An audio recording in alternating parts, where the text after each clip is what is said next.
Buenos días, tardes o noches, soy Roberto Roldán y como verán, vamos a ver la anatomía del abdomen. Para empezar, empecemos con la capa más externa, que es la piel, que se divide en tres: epidermis, dermis e hipodermis. La principal función de la piel es protegernos contra agentes externos y mantener la temperatura corporal adecuada. Para el correcto estudio de la región abdominal hay dos divisiones: la francesa y la inglesa. Cada una dividirá el abdomen en diferentes espacios. Por ejemplo, la inglesa lo divide en 4 cuadrantes: superior derecho, superior izquierdo, inferior derecho, inferior izquierdo. Y después está la inglesa. La inglesa dividirá el abdomen en 9 regiones. Para dividirlo correctamente vamos a tomar varios puntos en cuenta. Para empezar, parte inferior de la 6ª costilla, parte superior de las ilíacas y punto medio de las clavículas. Esto dividirá el abdomen en 9 regiones: hipocondrio derecho, epigastrio, hipocondrio izquierdo, flanco derecho, mesogastro, flanco izquierdo, fosa ilíaca derecha, hipogastrio y fosa ilíaca izquierda. Una vez visto el correcto estudio, vamos a retirar la primera capa de la piel. Hacemos un corte y retiramos la primera capa. Debajo de la piel, depende de la persona, nos encontraremos una gruesa o una delgada capa de grasa. Esto nos ayudará a mantener el calor corporal y al igual de que es una reserva de energía para el cuerpo. Esa capa de grasa también nos ayudará de tejido conectivo entre la piel y la fascia del músculo. Lamentablemente, por el cómo se hizo esta maqueta, falta o no se representó correctamente la fascia del músculo. Como ya dijimos, toda esta parte del músculo debería estar cubierta por una delgada capa de la fascia, que básicamente es una protección. Ahora, para empezar, nos podemos encontrar con los oblicuos izquierdo y derecho del abdomen. Debajo de los oblicuos nos podemos encontrar los oblicuos internos. Ambos músculos, tanto oblicuo externo como oblicuo interno, están irrigados por arterias intercostales, posteriores e interiores, arteria subcostal, arteria circunfligea ilíaca profunda, arterias epigástricas superiores e inferiores. Después tenemos a los músculos rectos, izquierdo y derecho, irrigados por arterias epigástricas, izquierda y derecha. Son músculos fuertes, unidos por la línea alba, que es un tejido tendinoso igual de fuerte. Debajo de los músculos rectos tenemos ya los órganos. Pero antes de los órganos vamos a mencionar el diafragma, músculo que puede ayudar a la respiración. Este está irrigado por arterias frénicas. Ahora pasemos a los órganos. Los órganos, como ya vimos antes, se pueden estudiar mejor gracias a la división francesa. Para empezar, vamos con mi favorito personal, el hígado. El hígado es el mayor órgano del cuerpo, obviamente después de la piel, con un peso alrededor de los 1500 gramos o también 1,5 kilos. El hígado, según la división inglesa, se localiza en el cuadrante superior derecho del abdomen, mientras que en la división francesa se localiza en 3 cuadrantes o en 3 espacios. Principalmente se va a encontrar en el hipocondrio derecho y epigastrio superior, aunque también llega a tomar parte o a cubrir parte del flanco derecho y del hipocondrio izquierdo. El hígado también tiene una cara visceral y una cara diafragmática. ¿A qué nos referimos con esto?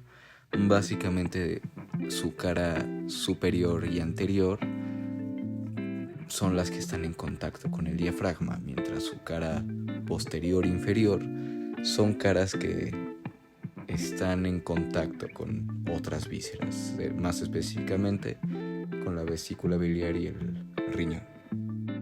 El hígado también tiene otra división, que es lóbulo izquierdo y lóbulo derecho. Esta división se da gracias al lóbulo falciforme. Y una de las razones por las cuales el hígado es de mis órganos favoritos es gracias a que tiene muchas funciones en el cuerpo, aunque principalmente es una gran glándula y de hecho es la glándula más grande que tenemos en el cuerpo. A su vez, todo lo que pasa todo lo que es absorbido por el sistema digestivo pasa por el hígado, gracias al sistema porta, también llamado vena porta hepática, y a su vez el hígado es el principal almacén de glucógeno, y el glucógeno es la principal reserva energética. Otra función muy importante del hígado es la producción de bilis, la cual se va a almacenar en la vesícula biliar gracias a los conductos biliares, y la bilis básicamente va a ayudar a emulsionar las grasas o lípidos, que básicamente esto es lo que ayuda a la digestión de grasas y lípidos. Otra función muy importante del hígado es la producción de la linfa, ya que entre un cuarto y la mitad de la linfa que recibe el conducto torácico procede del hígado. Y para terminar con el hígado, vamos a hablar de la inervación del hígado, que sus nervios proceden del plexo hepático, el mayor de los derivados del plexo celíaco.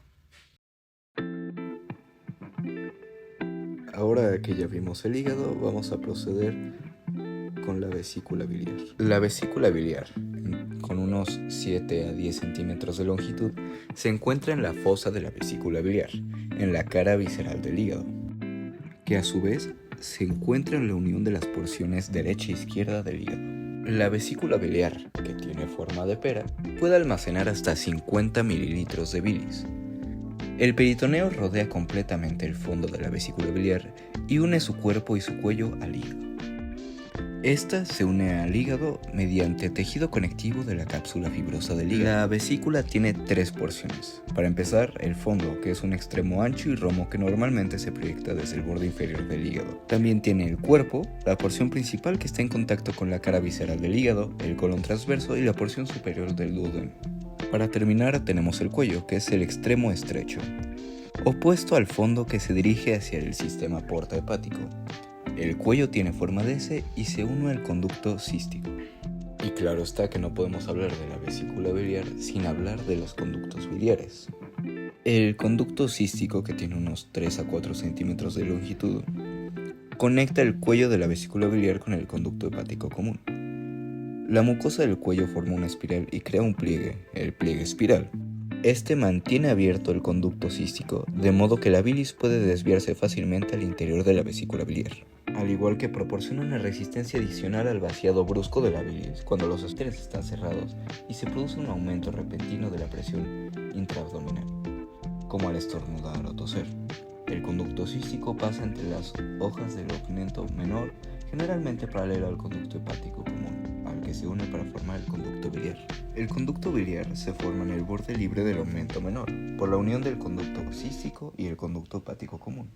La longitud del conducto biliar oscila entre los 5 y 15 centímetros, dependiendo del punto en el que el conducto cístico se une al conducto hepático común.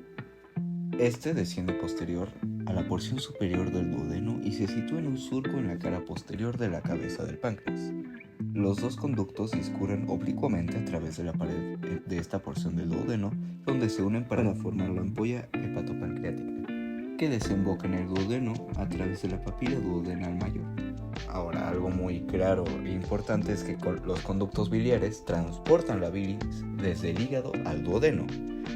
La bilis se produce en los hepatocitos, los cuales son la unidad funcional del hígado, y como ya mencionamos, la bilis sirve para emulsionar las grasas o lípidos. Y para terminar, los nervios para la vesícula biliar y el conducto cístico pasan junto a la arteria cística del plexo nervioso celíaco y el nervio vago. Ahora que ya vimos la vesícula biliar junto con los conductos biliares, creo que es hora de pasar a un órgano algo más interesante, como lo es el estómago. Para hablar propiamente del estómago, primero tenemos que hablar de su parte superior, el esófago, que es un tubo muscular de unos 25 centímetros de largo y 2 centímetros de diámetro. Su utilidad o su función es transportar el alimento desde la faringe hasta el estómago. La unión de estos dos se encuentra por la vértebra T11, que es la unión esófago-gástrica. Y ahora, el estómago propiamente hablando es la porción expandida del tubo digestivo que se encuentra entre el esófago y el intestino delgado. El estómago prepara los alimentos para una correcta digestión, tanto mecánica como química. Esto lo hace gracias a que su principal función es el almacenar alimentos y después digerirlos enzimáticamente. Los jugos gástricos ayudan a degradar los alimentos, volviéndolos en una masa semilíquida, también llamada quimo, que pasa con notable rapidez hacia el duodeno. Es importante recalcar que un estómago normal puede almacenar entre 2 a 3 litros de comida. Y digo persona normal porque el estómago puede variar mucho entre persona y persona. Ahora, el estómago se divide en 4 porciones. Para empezar, el cardias es la porción que rodea el orificio del cardias, la abertura superior o entrada del estómago. Suele encontrarse al sexto cartílago costal izquierdo a 2 o 4 centímetros del plano medio a nivel de la vértebra T11. Después está el fundus gástrico, que es la porción superior dilatada del estómago que se relaciona con la cúpula izquierda del diafragma. Está limitada inferiormente por el plano horizontal del orificio del cardias. Ahora, en español eso significa que es la pequeña cúpula del estómago. Esta sirve es un almacén extra, normalmente sirve para gases, aunque también puede ser utilizada con líquidos o sólidos. También tenemos el cuerpo, que es la porción principal del estómago, se encuentra entre el fundus y el antro pilórico. Y para finalizar con las porciones del estómago tenemos la porción pilórica. Esta es la región salida del estómago en forma de embudo. Su parte ancha, el antro pilórico, termina en el canal o conducto pilórico. El píloro, que viene del griego guardián de la puerta, es la región esfinterada distal de la porción pilórica. Es un engrosamiento de la capa circular del músculo liso que controla la evacuación del contenido gástrico a través del orificio pilórico. Algo importante a recalcar son las curvaturas del estómago, teniendo dos. La curvatura menor, que forma el borde cóncavo más corto del estómago, y la curvatura mayor, forma el borde convexo más largo del estómago. Pasa inferiormente hacia la izquierda desde la unión del quinto espacio intercostal y luego se curva hacia la derecha pasando profunda al cartílago izquierdo noveno o décimo mientras prosigue medialmente hasta alcanzar el antro pilórico. Gracias a estas curvaturas, el estómago recuerda a la letra J. Es importante remarcar que la superficie lisa interna del estómago está recubierta por una mucosa. Esto para proteger a las glándulas que secretan el ácido clorhídrico. Ahora, el estómago está recubierto por el peritoneo. Anteriormente se relaciona con el diafragma, el lóbulo izquierdo del hígado y la pared anterior del abdomen. Posteriormente, el estómago se relaciona con la bolsa omental y el páncreas. La cara posterior del estómago constituye la mayor parte de la pared anterior de la bolsa omental. El colon transverso se relaciona inferior y lateralmente con el estómago, mientras discurre a lo largo de la curvatura mayor de este hacia la flexatura cólica izquierda. Para finalizar, es muy importante mencionar dos cosas. Para empezar, la inervación parasimpática del estómago cede del tronco vagal anterior y posterior y de sus ramos que entran en el abdomen a través del hiato esofágico.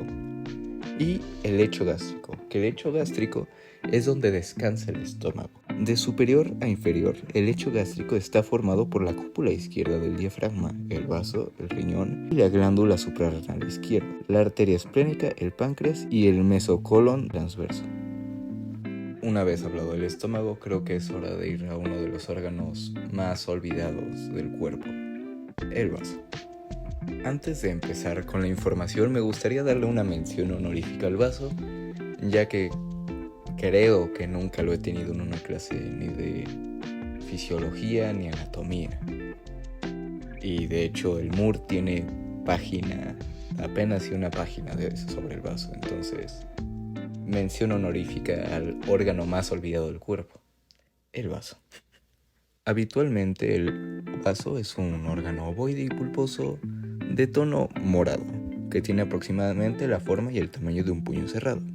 Es relativamente delicado y está considerado el órgano abdominal más vulnerable. Se sitúa en el cuadrante superior izquierdo o hipocondrio del abdomen, donde goza de la protección de la gasa torácica inferior.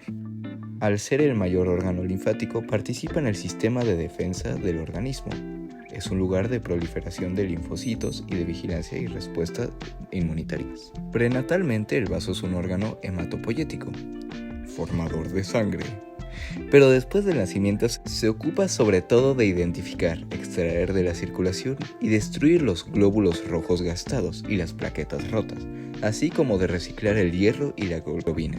El vaso actúa como reservorio de sangre, almacenando glóbulos rojos y plaquetas, y hasta cierto punto puede proporcionar una especie de autotransfusión en respuesta al estrés provocado por una hemorragia. A pesar de su tamaño y las numerosas y útiles funciones que desempeña, no es un órgano vital, es decir, no es necesario para la vida. Para llevar a cabo estas funciones, el vaso es una masa blanda y vascular, con una cápsula fibroelástica bastante delicada. Su fina cápsula está rodeada por completo por peritoneo visceral, excepto en el hilo esplénico, por donde entran y salen las ramas esplénicas de la arteria y la vena esplénica respectivamente. Se trata de un órgano móvil, aunque no suele rebasar inferiormente de la región costal. Se relaciona estrechamente con la 9ª a 11ª costilla. Está separada de ellas por el diafragma y el receso costodiafragmático. Las relaciones del vaso son: anteriormente el estómago, posteriormente la parte izquierda del diafragma, que separa de la pleura el pulmón y las costillas 9ª a 11ª. Inferiormente la flexura cólica izquierda y medialmente el riñón izquierdo. El vaso varía mucho de tamaño, peso y forma. No obstante, suele tener unos 12 centímetros de largo y unos 7 centímetros de ancho. La cara diafragmática del vaso adopta una forma cóncava para ajustarse a la concavidad del diafragma y los cuerpos curvos de las costillas adyacentes. La estrecha relación entre el vaso y las costillas, que normalmente le protegen, puede resultar perjudicial cuando se produce una fractura de costillas. Los bordes anterior y superior del vaso son agudos, a menudo escotados, mientras que sus extremidades posterior, medial y su borde inferior son redondeados. La delgada cápsula fibrosa del vaso está compuesta por tejido conectivo fibroelástico, denso e irregular, que se engruesa en el hilo esplénico. En su interior, las trabéculas, que son organismos en la cara profunda de la cápsula, transportan vasos sanguíneos hasta y desde el parenquima o pulpa esplénica, la sustancia del vaso. El vaso está en contacto con la pared posterior del estómago y se conecta con su curvatura mayor mediante el ligamento gástrico esplénico y con el riñón izquierdo a través del ligamento espleno-renal. Y para finalizar, los nervios del vaso derivan del plexo celíaco. Ahora, una vez hablado sobre el vaso, les hablaré sobre dos órganos muy importantes en el cuerpo: los riñones. Los riñones son órganos bilaterales que tienen un color marrón rojizo y miden cerca de 10 centímetros de largo y 5 de ancho y tienen 5,5 centímetros de grosor. Estos tienen forma de habichuela o judía o frijol. Los riñones, gracias a su unidad funcional, que es la nefrona, eliminan de la sangre el exceso de agua, sales y desechos del metabolismo de las proteínas y devuelven al torrente sanguíneo los nutrientes y las sustancias químicas necesarias. Se sitúan retroperitonealmente en la pared posterior del abdomen, uno a cada lado de la columna vertebral, al nivel de las vértebras T12 y L3. En el borde medial cóncavo de cada riñón hay una incisura vertical, el ilio renal, que es la entrada a un espacio dentro del riñón, el seno renal. Las estructuras que entran y salen de los riñones cruzan el seno renal por el ilio renal. El ilio renal izquierdo está cerca del plano transpilórico, a unos 5 centímetros del plano medio. El plano transpilórico pasa a través del polo superior del riñón derecho, que se encuentra a unos 5,5 centímetros más abajo que el polo izquierdo, probablemente debido a su relación con el hígado. Posteriormente, las porciones superiores de los riñones se sitúan profundas respecto a las costillas 11 y 12. El hígado, el duodeno y el colon ascendente son anteriores al riñón derecho. Este riñón está separado del hígado por el receso hepatorrenal. El riñón izquierdo se relaciona con el estómago, el vaso, el páncreas, el yeyuno y el colon descendente. Cada riñón tiene unas caras anterior y posterior, unos bordes medial y lateral y unos polos superior e inferior. Sin embargo, debido a la postulación de la columna vertebral lumbar en la cavidad abdominal, los riñones se sitúan oblicuamente, formando un ángulo entre sí. Y claro que no podemos hablar de los riñones sin hablar de los uréteres, que son conductos musculares de 25 a 30 centímetros de longitud con una luz estrecha que transporta la orina de los riñones a la vejiga urinaria. Los uréteres discurren inferiormente desde los vértices de la pelvis renales en los ilios de los riñones, pasando sobre el borde pélvico en la bifurcación arterial, sobre el borde pélvico en la bifurcación de las arterias ilíacas comunes. Y creo necesario mencionar a las glándulas suprarrenales. De color amarillento se localizan entre la cara superomedial de los riñones y el diafragma, donde están rodeados por tejido conectivo que contiene abundante grasa perirrenal. Aunque el nombre suprarrenal implica que los riñones son sus relaciones más importantes, la principal inserción de las glándulas se da con los pilares del diafragma. Están separados de los riñones por un delgado tabique de la fascia renal. Mientras que la glándula derecha es de forma piramidal, la glándula izquierda tiene una forma más parecida a una semiluna. Una vez vistos los riñones, pasaremos con el páncreas, que es una glándula digestiva accesoria del sistema digestivo. El páncreas se sitúa retroperitonealmente, cubriendo y cruzando de forma transversa los cuerpos de las vértebras L1 y L2, y a mi parecer es un órgano con forma acamaronada, es decir, con forma de camarón. El páncreas produce una secreción exócrina que excreta en el duodeno a través de los conductos pancreáticos principales y accesorios, y una secreción endocrina, que son glucagón e insulina, los cuales pasan a la sangre. El páncreas se divide en 4 porciones: cabeza, cuello, cuerpo y cola. La cabeza del páncreas es la porción ensanchada de la glándula. Está abrazada por la curva en forma de C del duodeno. El cuello del páncreas es corto, entre 1,5 y 2 centímetros, y oculta los vasos mesentéricos superiores, que forman un surco en su cara posterior. El cuerpo del páncreas se continúa desde el cuello y se sitúa a la izquierda de la arteria mesentérica superior y la vena mesentérica superior, pasando sobre la aorta y la vértebra L12. La cara anterior del cuerpo del páncreas está cubierta por peritoneo y se sitúa en el suelo de la bolsa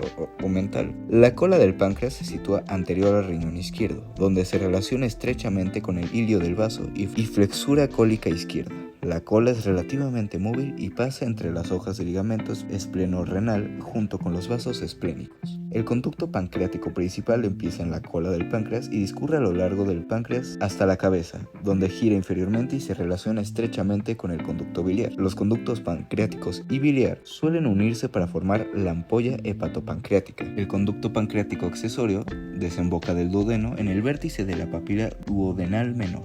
En general, el conducto accesorio comunica en el conducto pancreático principal. Los nervios del páncreas proceden de los nervios vagos y esplénicos, abdominopélvicos, que pasan a través del diafragma. Ahora, dejando de lado el páncreas, vamos a los órganos más importantes del sistema digestivo. Primero, veremos el intestino grueso.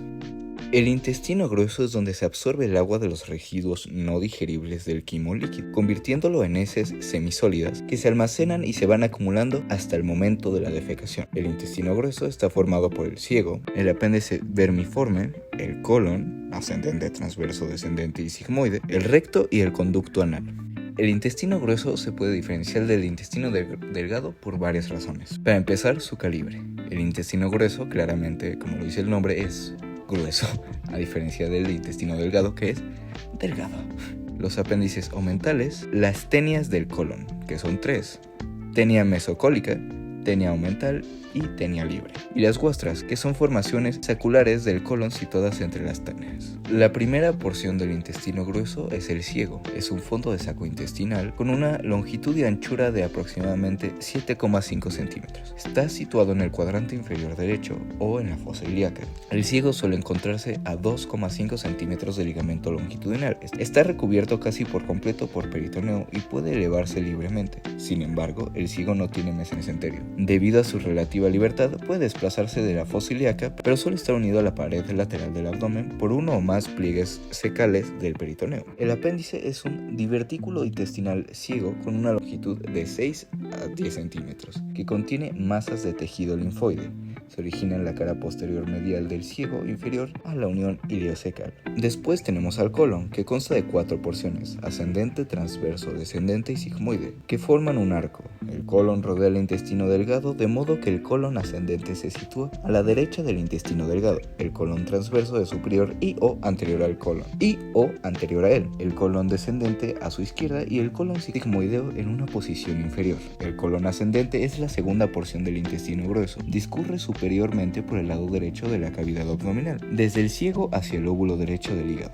donde gira hacia la izquierda formando una flexura cólica derecha. Esta flexura tiene una suposición inferior a la costilla novena y décima y está cubierta por la parte inferior del hígado. El colon ascendente es más estrecho que el cigo y es secundariamente retroperitoneal a lo largo del lado derecho de la pared posterior del abdomen. Suele estar recubierto por peritoneo anteriormente y a los lados. El colon ascendente está separado de la pared anterolateral del abdomen por el aumento mayor. El colon transverso es la tercera porción más grande y móvil del intestino grueso. Cruza el abdomen desde la flexura cólica derecha hasta la flexura cólica izquierda, donde se dobla inferiormente para convertirse en el colon descendente. La flexura cólica izquierda en general es más superior, más aguda y menos móvil que la flexura cólica derecha. Se sitúa anterior a la porción inferior del riñón izquierdo y se une al diafragma a través del ligamento frenocólico. El colon transverso y su mesenterio, el mesocolon, es transverso, se curva hacia abajo, a menudo inferior al nivel de las costillas ilíacas y se adhiere o fusiona a la pared posterior del abdomen omental. La raíz del mesocolon transverso se sitúa a lo largo del borde inferior del páncreas y se continúa con el peritoneo parietal posteriormente. Al poder moverse libremente, el colon transverso tiene una porción variable, suele colgar hasta el nivel del ombligo. Sin embargo, en individuos altos y delgados, el colon transverso puede extenderse hasta la pelvis. El colon descendente ocupa una posición secundariamente retroperitoneal entre la flexura cólica izquierda y fosa ilíaca izquierda, donde se continúa en el colon sigmoideo. Así, el peritoneo cubre el colon anterior y lateralmente y lo une a la pared posterior del abdomen. Aunque sea retroperitoneal, el colon descendente, sobre todo en la fosa ilíaca, posee un mesenterio corto. Sin embargo, normalmente no es lo bastante largo como para provocar torsiones del colon. A medida que desciende el colon, pasa anterior al borde lateral del riñón izquierdo. El colon sigmoideo, caracterizado por su forma en S, de longitud variable, une el colon descendente con el recto. El colon sigmoideo se extiende hasta la fosa ilíaca, hacia el tercer segmento vertebral, donde se une al recto. La terminación de las tenias del colon, aproximadamente a 15 centímetros del ano, indica la unión recto-sigmoidea. El colon sigmoideo tiene en general un mesenterio largo y en consecuencia posee una considerable libertad de movimiento, especialmente en su parte media. La raíz del mesocolon sigmoideo tiene una inserción en forma de V invertida, que se extiende primero medial y superiormente a lo largo de los vasos ilíacos externos, y luego medial e inferiormente desde la bifurcación de los vasos ilíacos comunes hacia la cara anterior del sacro. Ahora que vimos el intestino grueso, vamos por el último órgano que veremos hoy, el intestino delgado.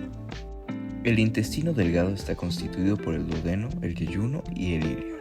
Es el lugar principal donde se absorben los nutrientes obtenidos de los materiales ingeridos. Se extiende desde el píloro hasta la unión iliocecal, donde el ilion se une al ciego, la primera porción del intestino grueso. Empezamos con el duodeno, de latín anchura de 12 dedos. Es la porción más corta del intestino delgado, llegando a medir 25 centímetros. Es también la más ancha y fija.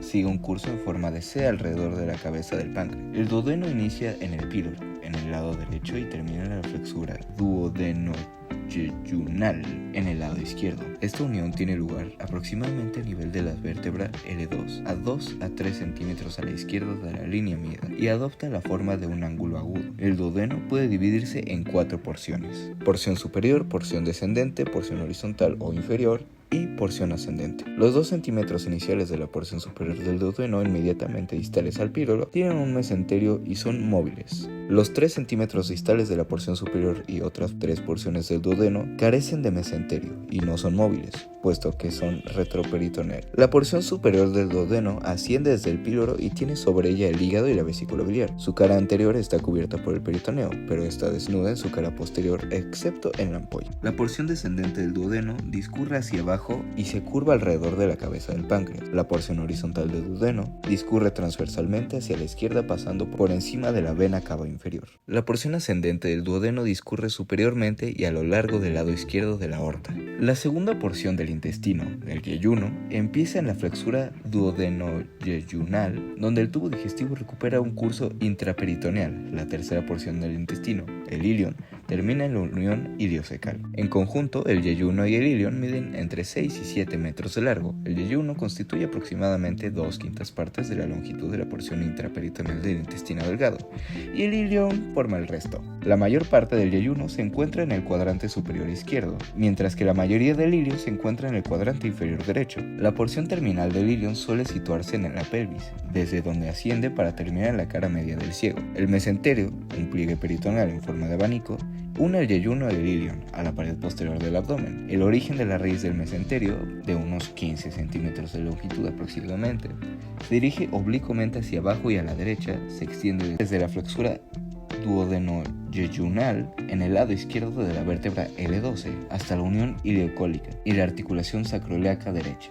La longitud aproximada del mesentérico desde su raíz hasta el borde del intestino es de unos 20 centímetros. Y este fue el último órgano del abdomen. Espero que les haya gustado, que haya estado bien y que dejen likes. Adiós.